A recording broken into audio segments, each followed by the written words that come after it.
Gracias por acompañarnos en un episodio más de Tu Corazón y el Dinero, en esta temporada que hemos dedicado a hablar del tema, Chacho, del trabajo y los negocios. Y no sé si decir, pero lamentablemente es nuestro último episodio, y lo que queremos hacer en este es responder algunas preguntas que constantemente nos hacen, ya sea en el salón de consejería o en casos que atendemos. Así que de eso se trata el episodio de hoy. Voy a ir haciendo algunas preguntas y, Chacho, tú como pastor, pues nos vas a ir dando luz al respecto. Son preguntas que entendemos que cada uno de los que nos están escuchando puede identificarse con algunas de ellas. Y esta es la primera pregunta. Si alguien odia su trabajo, pero necesita el salario, ¿debería quedarse o debería buscar algo nuevo? Sí, bueno, en este caso, lo primero a preguntarse es ¿por qué se odia el trabajo? ¿Por qué alguien tiene esa relación de desprecio hacia la labor que hace día a día? Yo creo que muchos de nosotros tenemos una aversión hasta cierto punto hacia el trabajo, producto del mundo caído en el que nosotros vivimos. Hemos hablado de esto en esta temporada, de la distorsión del trabajo. Vivimos en un mundo que hace que el trabajo sea trabajoso. Uh-huh.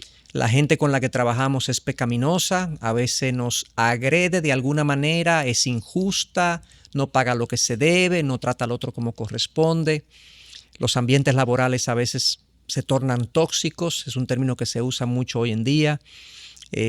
Hay deshonestidad en los tratos entre socios, con clientes, etcétera, etcétera. Entonces hay muchas situaciones. Los clientes a veces piden también o hacen reclamos que son irrespetuosos o son desconsiderados. Entonces, por muchas razones, yo puedo estar en un trabajo que yo odie y puede deberse a las condiciones caídas, normales, entre comillas, en donde vivimos, en el mundo en el que vivimos. Entonces, si la razón por la que yo odio mi trabajo es básicamente por esa realidad caída, yo debo considerar ajustar mis expectativas, uh-huh, más que cambiar de labor, porque posiblemente donde yo vaya me voy a encontrar las mismas cosas. Uh-huh. Sí. Entonces, eso es lo primero, evaluar por qué yo odio mi trabajo. Ahora, si yo lo odio, y ese es un término bien fuerte, porque hay una disociación entre mis dones y talentos y el trabajo que yo hago, entonces debería considerar si es posible, a veces no es posible, pero si es posible una reorientación de mi persona, de mi trabajo, hacia áreas que vayan más en línea con mis dones y mis talentos. Pero en tercer lugar, yo debo considerar que el odiar mi trabajo o el no sentirme bien no necesariamente es un indicador de que yo no debo estar ahí. La fidelidad es más importante que la satisfacción. Y en muchas ocasiones, aún en los matrimonios, yo puedo estar en una relación de manera puntual en un momento dado donde yo no me sienta bien, pero no por ello yo debo salir de la relación. Sí. Entonces, en este mundo caído habrán ocasiones donde nosotros no nos sentiremos bien, pero el sentirnos de cierta manera no debe llevarnos a tomar decisiones definitivas que no podamos luego corregir. Y en ese sentido, Chacho, te interrumpo, y yo pienso que las personas difíciles que Dios pone a nuestro alrededor, incluso en el trabajo, son instrumentos de santificación del Señor en mi vida. Hay un versículo que dice que si amamos a quienes nos aman, no hay ningún mérito. Eso lo hacen los pecadores, dice.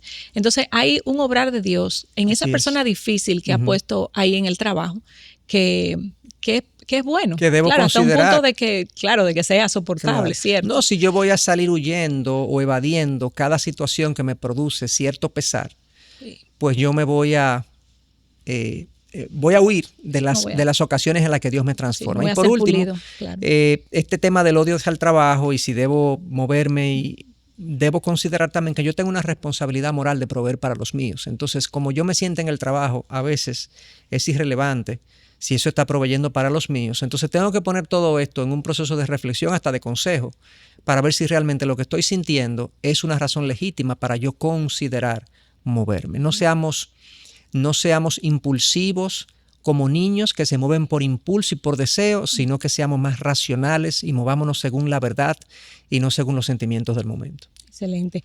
Y la próxima pregunta es, si mi trabajo, por ejemplo, me pagan bien, pero no estoy aportando ningún valor real a la sociedad, yo debería reconsiderar si ese es el trabajo en el que debo estar. Bueno, hay que ver por qué una persona considera que su trabajo no aporta de manera real a la sociedad. Una de las cosas que los reformadores, y lo vimos en un episodio anterior aquí en esta temporada, que los reformadores decían es que toda labor tiene dignidad delante de Dios. Dios nos llama a salir a nuestros trabajos todos los días, a hacer un sinnúmero de labores.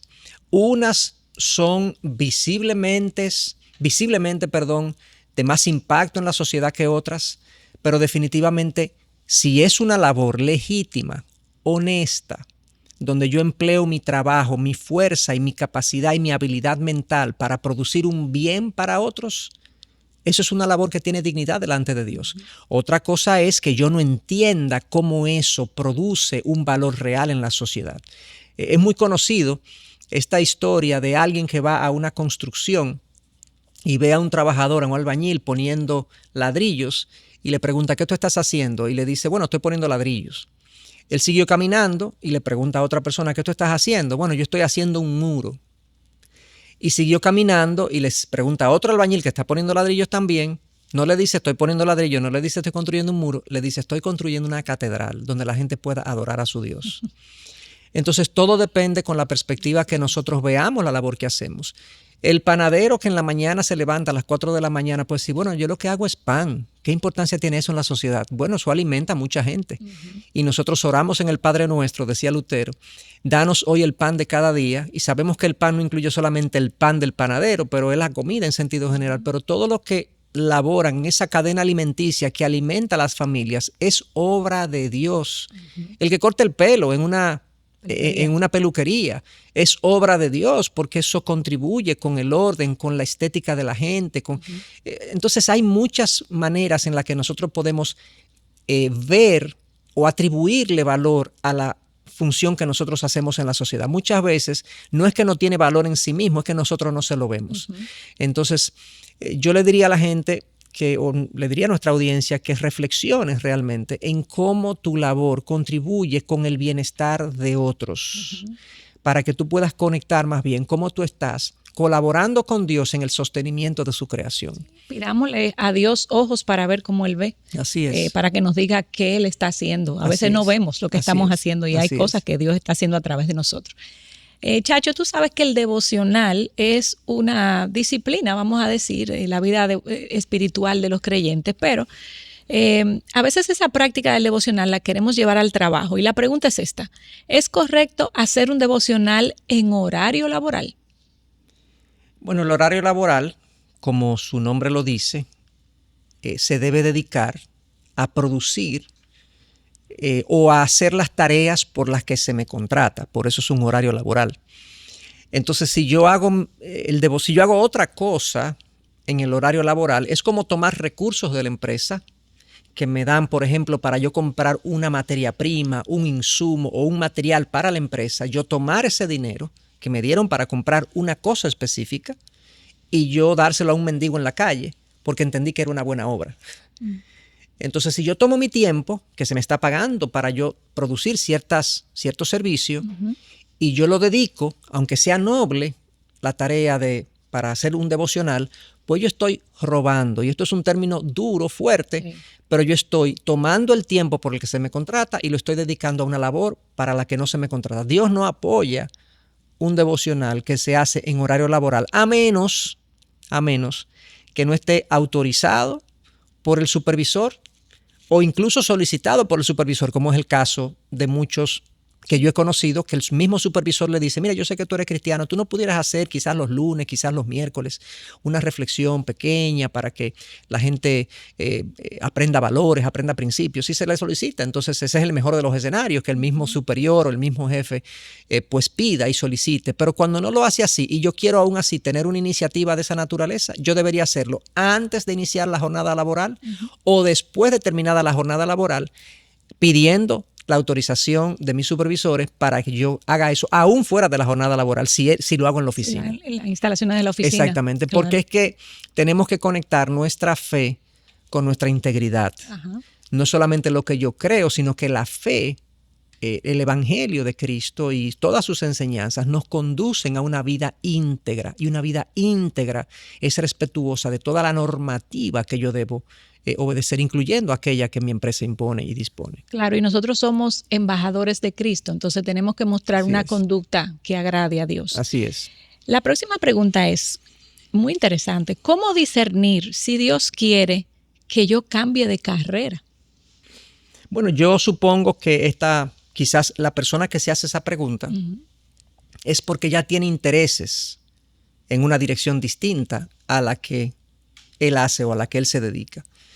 Y en ese caso, mi testimonio personal es que yo en un momento dado, la mayoría de la gente o muchos saben que yo soy economista de profesión, soy un profesional de la economía y de las finanzas.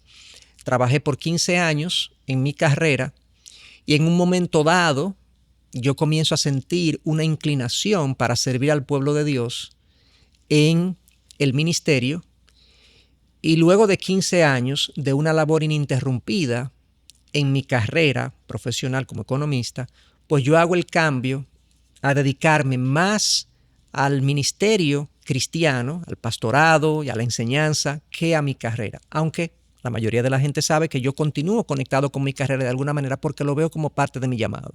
Pero ahora la mayor parte de mi tiempo se dedica a lo que es ministerio cristiano. Entonces, en ese caso, ¿cuáles fueron las cosas que yo fui notando? Bueno, primero, Dios, por lo visto, me dotó de habilidades y dones para yo servir a su pueblo, para servir a la iglesia. Y eso es una primera cosa que uno tiene que revisar, de si Dios te ha dotado de dones y habilidades para tú ejercer otra profesión o otra carrera. No simplemente el deseo o el interés. Ay, me gustaría, como románticamente uno dice, me gustaría tal cosa. La pregunta es, ¿tú tienes la dotación dada por Dios para ejercer esa función que tú entiendes? Eso es lo primero. Lo segundo es si esa dotación de dones y talentos que tú entiendes Dios te ha dado para ejercer otra carrera u otra profesión u otra área de interés va acompañado de circunstancias, de boyas en el camino, por así decirlo. Es que estas boyas que se ponen en el mar para dirigir los buques, ¿verdad?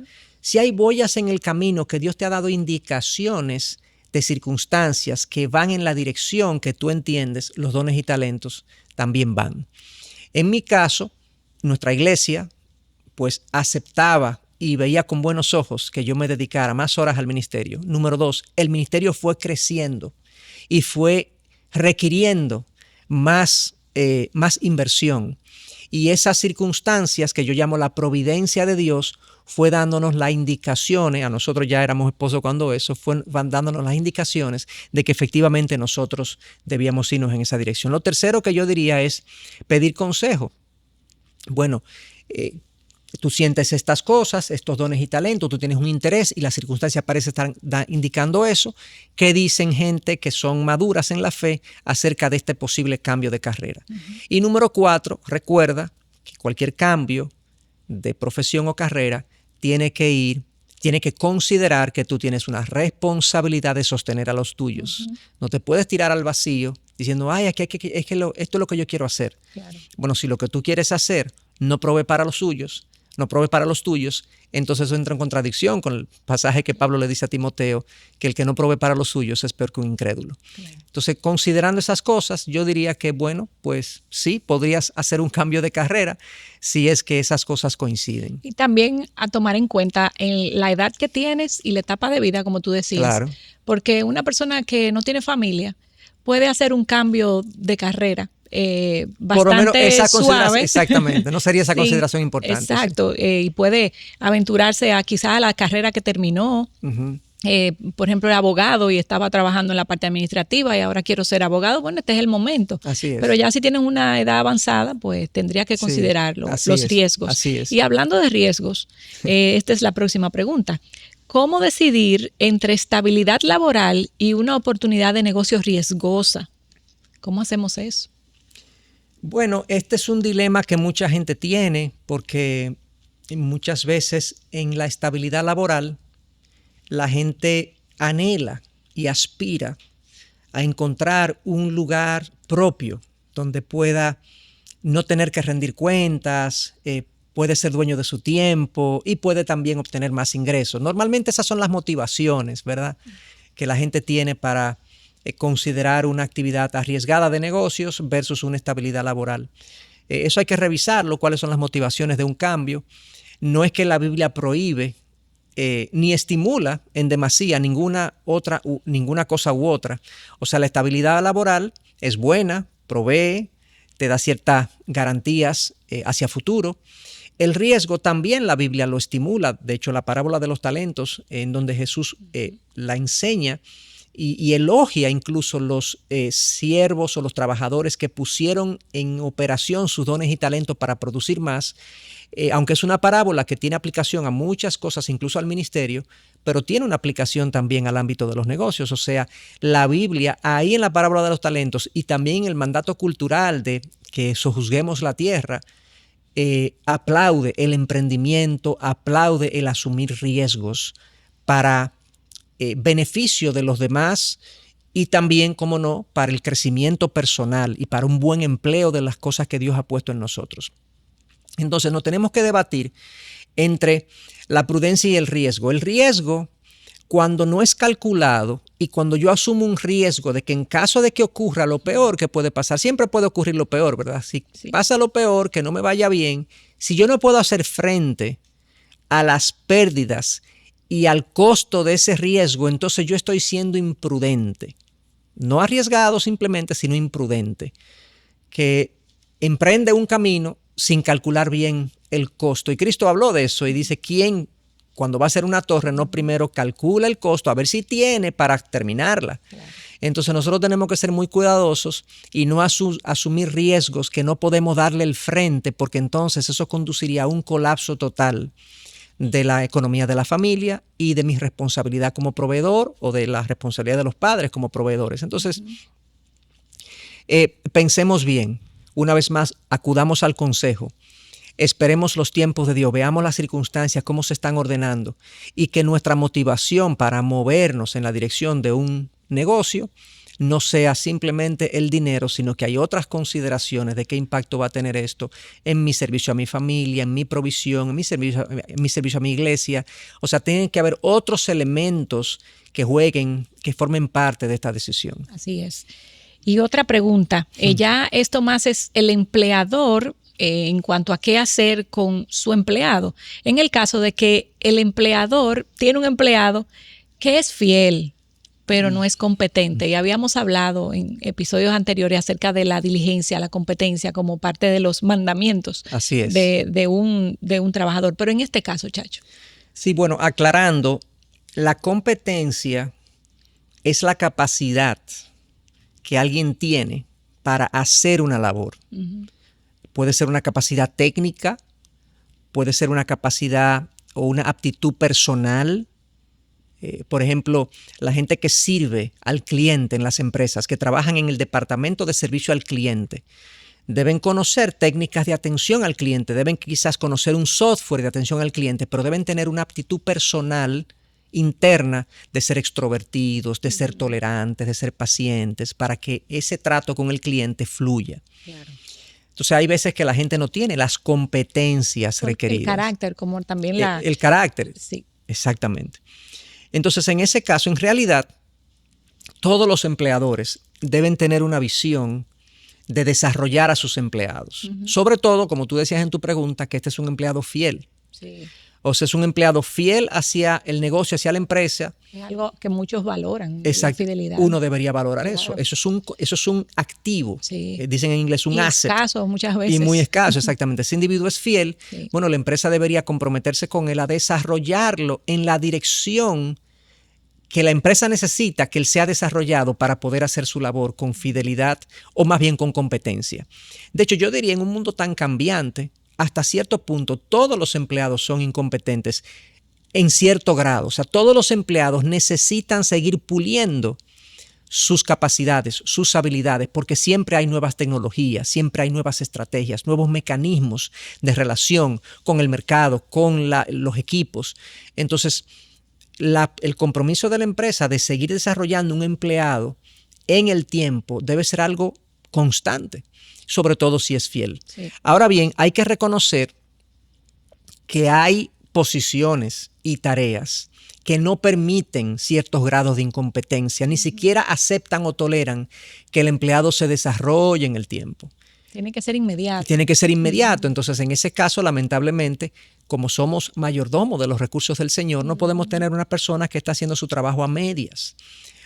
Y aún queriendo nosotros desarrollarlo, no podemos desarrollarlo en el tiempo que se requiere. Entonces, lo mejor es que ese empleado se evalúe para ser movido a otra tarea, a otra función o recomendado a otra empresa, pero que la empresa cuente con el recurso que realmente necesita. Estas son de las decisiones difíciles que a veces hay que tomar como empresarios, pero cuando el empleado que no es competente permanece en esa función, él mismo se desmotiva. Claro.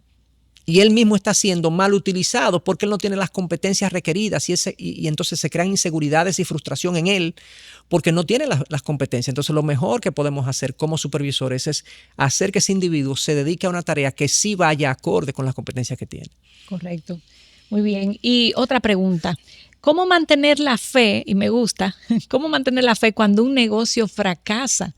Es muy común. A veces decimos Dios no me escuchó o Dios no me ama, pero ¿cómo mantener la fe, pastor? Claro, bueno, nosotros, por eso es que conocer la Biblia y la palabra y conocer a Dios es tan importante porque primero, Dios no nos ha prometido que va a prosperar todo negocio que nosotros tengamos. O sea, eso no es una promesa, no es una garantía para nosotros ni para nadie.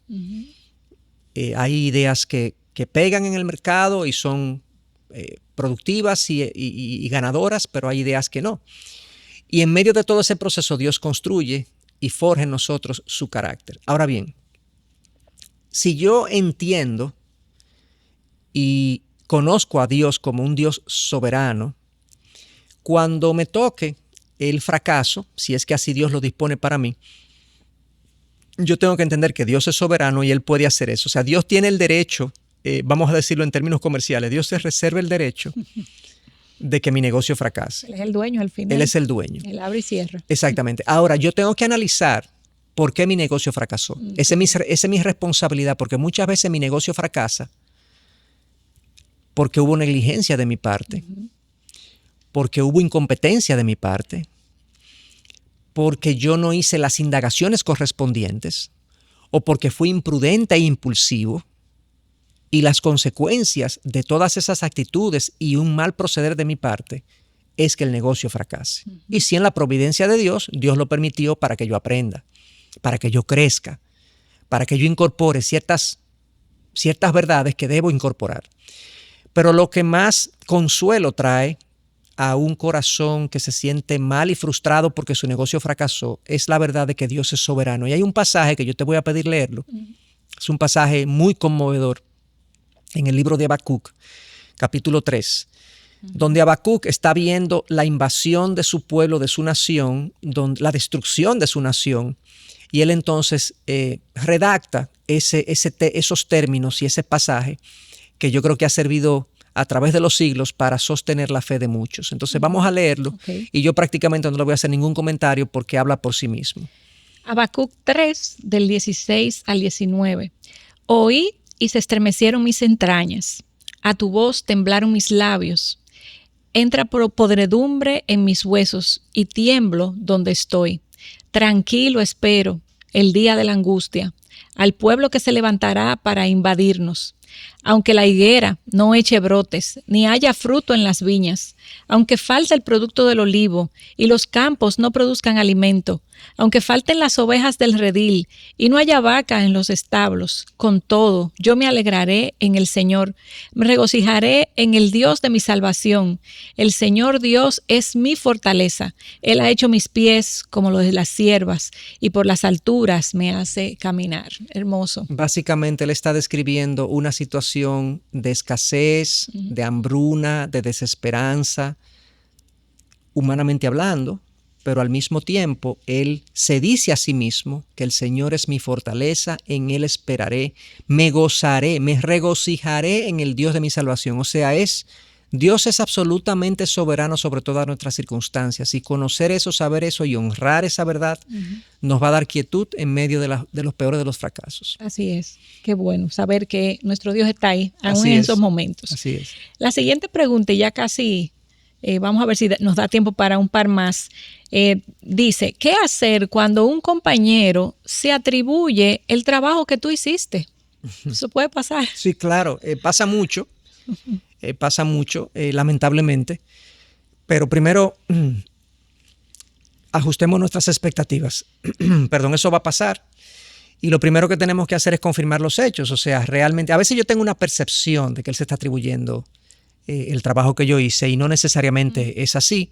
El beneficio de la duda. Exactamente. Si tú realmente confirmas que fue así, que efectivamente él se atribuyó algo que no le corresponde, lo cual sería un robo, legalmente incluso las ideas cuando son robadas, la propiedad intelectual es violentada, pues eso implica pena. Pero bueno, confirmados los hechos, lo bueno sería hablar con la persona en privado, decirle, mira, no me sentí cómodo con la forma como tú presentaste este logro, porque yo entiendo que es un logro. Vamos a suponer que fue compartido, ¿ok?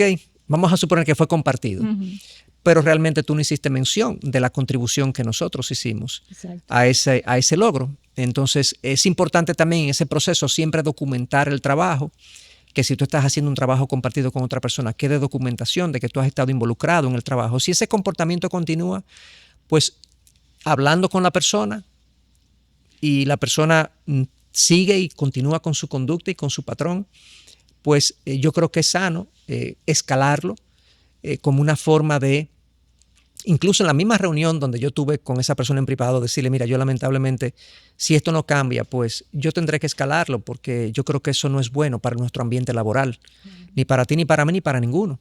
No es una buena práctica. Entonces, hablándolo, es posible entonces, ojalá se tome algún tipo de disposición, pero en medio de todo esa mala práctica, cuidémonos de no devolver mal por mal. Cuidémonos de no vengarnos de lo que él está haciendo y de no hacerle lo mismo, porque entonces no tendríamos moral para nosotros señalar. Así es. Dos preguntas más, Chacho, porque creo que no la podemos dejar fuera. La siguiente es, ¿cómo reaccionar cuando un jefe es injusto o abusivo? Bueno, eso pasa mucho en muchos ambientes laborales, lamentablemente. De hecho, desde los tiempos bíblicos tenemos instrucción muy particular acerca de someternos a nuestros jefes, aun sean gente cruel. En esa época era difícil salirse de abajo de un amo. Pablo le llama insoportables, ¿no? Pedro le llama insoportables. Pedro le llama insoportables, exactamente. Sí. Entonces, lo primero sería entender que ellos están en autoridad y nosotros le debemos respeto.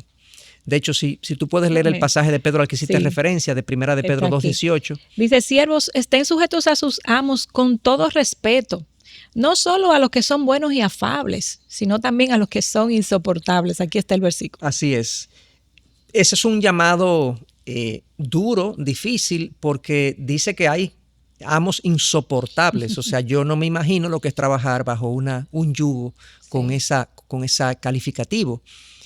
En esa época no era fácil o casi imposible uno salirse de abajo de un amo porque era una relación de esclavitud, aunque no la esclavitud que nosotros entendemos del siglo XVIII, que había un abuso total y casi generalizado de los esclavos, sino que en esa época los esclavos eran casi considerados parte de la familia, aunque habían muchos amos abusivos, como dice el mismo Pedro, como siempre lo habrá. En este mundo caído siempre habrán ese tipo de tratos injustos y abusivos hacia los que están bajo nuestra autoridad. Entonces le dice, mantén el respeto. Segundo, sigue haciendo lo que te toca. Sigue haciendo lo que te toca porque cuando tus caminos agradan a Dios, Él hace que aún tus enemigos estén en paz contigo. Eso dice Proverbios 16:7. O sea, nosotros tenemos que pensar que nosotros servimos a Dios y no a los hombres. Entonces sigue haciendo lo que te toca. No responda mal por mal, ya hicimos referencia a eso. No le devuelvas en dejadez por tu trabajo, en robo, en mentiras, en encubrimiento. Ese resentimiento que quizás albergues o que quizás pueda tender a albergarse en tu corazón, no lo devuelvas para atrás. nosotros tenemos que buscar formas de descargar eso de otra manera. Y busca vías de resolución, habla con él, dile cómo tú te sientes en la medida de lo posible. Y si nada funciona, por lo menos en nuestra generación, no vivimos en relaciones de esclavitud y amos. Es una relación contractual laboral que yo puedo salir de abajo de esa autoridad. Entonces hazlo con respeto y procura no hacerlo antes de que tengas un nuevo trabajo si es que tienes responsabilidades familiares que atender. Claro, importante. Última pregunta, y yo creo que con esa cerramos la temporada porque va muy de la mano de todo lo que hemos hablado. ¿Es correcto cambiar de trabajo solo por más dinero? No. Una respuesta corta. Y ahí lo dejamos, sí. No, o sea, nosotros sabemos que no trabajamos por dinero. Sí. La palabra dice en múltiples ocasiones que no trabajemos por las cosas que perecen, sino por las que no perecen, que no busquemos acumular tesoros aquí en la tierra, que cuidémonos de no correr para enriquecernos, que la raíz de todos los males es el amor al dinero. Entonces el dinero no puede ser la única razón ni motivación. Es uno de los elementos a considerar, pero no puede ser la única motivación. Un trabajo, como nosotros hemos dicho en esta temporada, un trabajo es una forma de yo emplear mis dones y talentos para servir a los demás para la gloria de Dios. Entonces pregúntate si donde te están ofreciendo más dinero es también una forma de servir bien a aquellos que tú vas a servir para la gloria de Dios. ¿En dónde estás mejor en términos del uso de tus dones y talentos? Sí.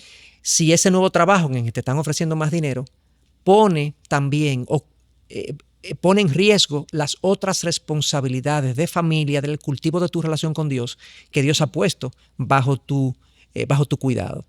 Y cuando tú hagas esas consideraciones, pregunta también a otros más maduros que tú en la fe de si este es un buen paso. Entonces, nuestro caminar como creyentes no puede ser tan simple como simplemente, o valga la redundancia, simplemente decir, me pagan más. Eso sería muy simple, muy humano, muy terrenal. Y tampoco puede ser egoísta en el hecho de que yo voy a dejar la empresa, el lugar que estoy ocupando en esta empresa y voy a dejar un hueco que va a afectar a la empresa. Yo tengo que pensar también en esa persona que me ha extendido la mano todo ese tiempo. Y si voy a salir, avisarlo con tiempo para no quedar mal. Pero a veces es un nuevo empleo, me están pagando más, no pone en riesgo las cosas que Dios me ha dado a cuidar. Está alineado con mis dones y talentos, es una buena manera de servir a otros y más recursos me pudieran servir para otros motivos y propósitos, no simplemente darme una mejor vida, sino que lo cual es válido también, pero también contribuir con las necesidades de otros. Perfecto. Bueno, Chacho, yo creo que estas preguntas han servido para responder esas pequeñas inquietudes que quizás a lo largo de esta temporada muchos de ustedes tenían. Así que le damos las gracias por acompañarnos. Y si te perdiste alguno de los episodios, te recordamos que está el canal de YouTube de Ministerios Integridad y Sabiduría, donde tú puedes ver todos los episodios que hemos hecho y en cualquier plataforma de podcast también lo puedes encontrar. Así que muchas bendiciones y ojalá encontrarnos en otra temporada de Tu Corazón y el Dinero.